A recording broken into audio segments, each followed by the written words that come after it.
On that note, let me also bring on board Kunal as well as Nooresh and find out what they're making of the charts right now. Kunal, hi, morning. A scary Monday. Halloween came a little earlier, sub that 19,300 level. What happens next? Yeah, good morning, Aisha. So it was a tough Monday for the markets because after quite some time, we managed to see the mid cap in the market being, going into a very savage kind of a correction. We saw the Nifty coming back below the 90,300 mark, and I think that's a more critical point because if we sustain below this 90,300 mark for the next couple of days, then the pressure on the selling side could remain a bit more accentuated.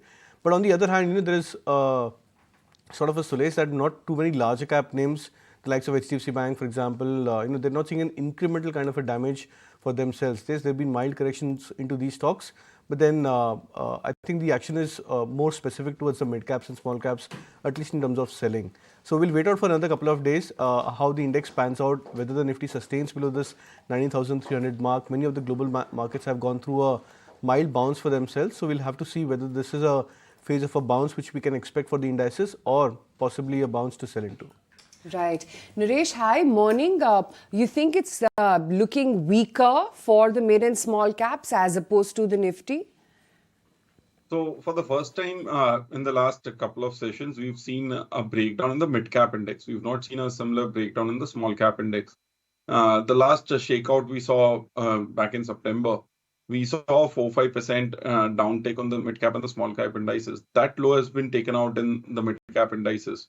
So, and both these indices almost went back to the same highs of the last previous month of September, almost back to the all-time highs.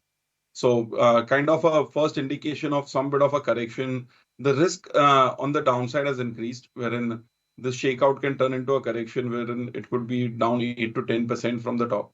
So for now, in this case, one needs to wait it out. Let us see if we can see follow-up selling around these levels, or we again get into a sideways consolidation.